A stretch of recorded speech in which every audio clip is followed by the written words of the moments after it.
Dassasaa Birruu, Baaroo Tumsaa, Elomoo Qilxuu, Jaarraa Abbaa Gadaa, Abishoo Garbaa, Hayilee Fidaa, Maannoo Mazannir, Hayila Maariyaam Gammadaa, Garasuu Dhukii, Asaffaa Shaaroo Lammii, Bakar Abdii, Caalii Shonee, Oliiqaa Dingilii fi mana murtii guyyaa har'aa dhimma obbo Jawaar Mohaammed dabalatee warra galmeessan jalatti manni irratti dhiyaate kan namoota 14 abbaan alangaa waliigalaa federaalaa himata isaanii bu'uura ajaja murtiitiin waan hin fooyyeffaminiif manni murtichaa himata lakkoofsa 6 hanga 10 jiran haqeeti jira jedhame.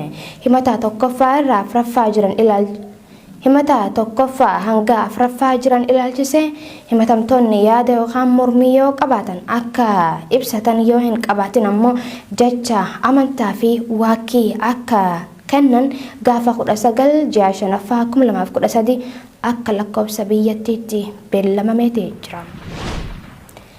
Godina Shawaa Lixaa aanaa Midaqanyii ganda Garaadoo jedhamuun beekamutti humnoonni sirnicha manneen qonnaan bultoota 7 ibiddaan gubuun barbadeessani. Ka'umsi rakkoo kanaa jiraataan naannichaa kan OMN dubbise guyyaa dheengaddaa amajjii 2020 takka ganda Garaadoo jedhamu keessatti waraana bilisummaa Oromoo kan hidhatee bosona jiruu fi waraana bilxiginnaa jidduutti dhukaasni gaggeeffamaa turuu ibsuun lola saniin humnoota mootummaa irra loltoonni hedduun waan miidhamaniif guyyaa kaleessaa aara saniin as deebi'anii isintu shanee sooraa jiraa jechuun manneen jiraattota ibiddaan gubanii jiran. Godina Arsii aanaa Doddotaa magaalaa dheeraa keessatti doorsifni mootummaan bilxiginnaa uummata nagaa irratti raawwataa jiru hammaatee itti fufee jira jedhame. Humnoonni murna aangoorra jiru nuti Abbaay Tsaayyee fi Siyyum Masfinuu ni ajjeefne kana booda nama nu mormu kamu hunda tarkaanfii irratti fudhanna diinota keenya hunda hanga filannootti haxooyinneeti hiinaa jechuun qeerroowwan jajjaboo adda durummaan aanicha keessatti qabsaa turan adamsuun jiraattonni aanichaa magaalaa hanga baadiyyaa jiran doorsisaa irra jiraachuu maddeen keenya gabaasanii jiru. Godina Wallagga Lixaa aanaa Sayyoonolee ganda Lalisxuu Geecoo jedhamutti waraanni mootummaa manneen qonnaan bultoota gubuun jabaatee itti fufeetii jira. Hanga ammaatti manni qonnaan bulaa 7 ta'anii humna addaa poolisii Oromiyaatiin gubatee jiraachuu OMN jiraattota garasiirraa odeeffatee jira. Manneen jiraattota kan gubatan gaafa 12/5/2013 akka lakkoofsa biyyattii yoo ta'u sababni gidiraa kanaatis ijoollee keessan bosona jiru fidaa jechuudhaan akka ta'e jiraattonni himanii jiru. Mootummaan hooggantoota paartilee siyaasaa Oromoo hatattamatti hidharraa eeguun filmaata haqa qabeessa hin gaggeessu taanaan uummanni Oromoo boqonnaa qabsoo isaa haaraatti seenuuf qopheessuu qabaa jedhan qeerroowwan godina Baalee magaalaa Geendhirraa yaada isaanii Oromiyaa Miidiyaa Neetworkiif laatani.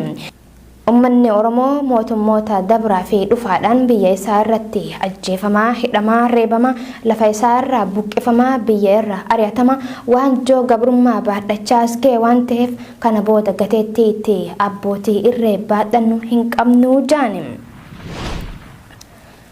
Godina Qeellam Wallaggaa aanotaa fi magaalota garaagaraa keessatti hidhaa fi dararaan humnoota mootummaan bobbaaseen hawaasa nagaa irratti raawwatamaa jiru cimee itti fufee jira jedhame. Yeroo ammaa namoonni hedduun waraana mootummaatiin qabamanii mana hidhaa keessatti argaman kan jiru jiraataan godinichaa tokko haalli nageenyaa garas jiru hammaataa ta'uu eere. Keessumattuu mana hidhaa magaalaa Dambidolloo ganda Duwwaa 3 jedhameen beekamu keessatti barattoonni mana barumsaa sadarkaa tokkoffaa irraa waraanaan butaman baay'inaan keessatti argamuu jedhame.